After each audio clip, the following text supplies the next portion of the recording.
Hi hello അസ്സലാമു അലൈക്കും. ഞാൻ ഇന്നൊരു കൊച്ചു കഥ പറയാം. കഥയുടെ പേര് പ്രചോദനത്തിൻ്റെ കഥ. കാടിൻ്റെ ഹൃദയഭാഗത്ത് കാലം പഴകിയ ഒരു മരമുണ്ടായിരുന്നു. ആരും ശ്രദ്ധിക്കാനില്ലാതെ കാറ്റും മഴയും വെയിലുമേറ്റ് അതിൻ്റെ തൊലിയെല്ലാം ജീർണിച്ചിരുന്നു. നാട്ടുകാർ അതിനെ ഉപയോഗശൂന്യമായ മരം എന്ന് വിളിച്ചു. എന്നാൽ ഒരു ദിവസം ശില്പകലയിൽ അതിയായ കമ്പമുള്ള രാമു ആ കാടിൻ്റെ അടുത്തൂടെ യാത്ര ചെയ്യുകയായിരുന്നു. ജീർണിച്ച മരം കണ്ടപ്പോൾ അവൻ ഒരു വെളിച്ചം കണ്ടു. ഇതിലെന്തെങ്കിലും ഒളിപ്പിച്ചു വെച്ചിട്ടുണ്ടാവണം, അവൻ വിചാരിച്ചു. രാമു മരത്തെ സൂക്ഷിച്ചു നോക്കി. ഇതിൻ്റെ തൊലിപ്പുറത്ത് ഒരുപാട് പോറലുകളുണ്ട്, അതുകൊണ്ട് ഇതൊരു ഭംഗിയുള്ള ശില്പത്തിന് പറ്റിയതല്ല, നാട്ടുകാർ പറയുന്നത് അവൻ കേട്ടു.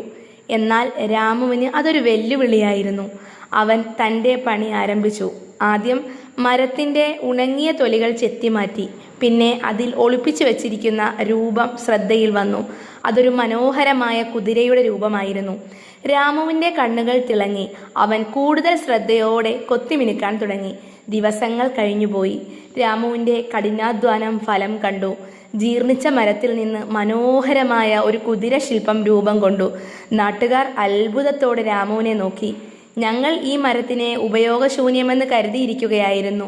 എന്നാൽ രാമുവിൻ്റെ കഴിവിന് മുന്നിൽ അത്ഭുതങ്ങൾ സംഭവിച്ചു, അവർ പറഞ്ഞു. രാമുവിൻ്റെ കഥ ഒരു പ്രചോദനമായിരുന്നു. ആരും ഉപയോഗമില്ലെന്ന് കരുതുന്ന വസ്തുക്കളിൽ പോലും സൗന്ദര്യവും കഴിവുകളും ഒളിപ്പിച്ചു വച്ചിരിക്കുന്നു എന്ന് അവൻ തെളിയിച്ചു. ഈ കഥയിലൂടെ രാമു നമ്മെ പഠിപ്പിക്കുന്നത്, ആരും വിലയിരുത്താത്തവരിൽ പോലും കഴിവുകൾ ഉണ്ടാവാം.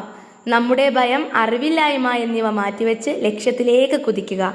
കഠിനാധ്വാനത്തിലൂടെ ഏത് സ്വപ്നവും സാക്ഷാത്കരിക്കാനും നമുക്ക് കഴിയും.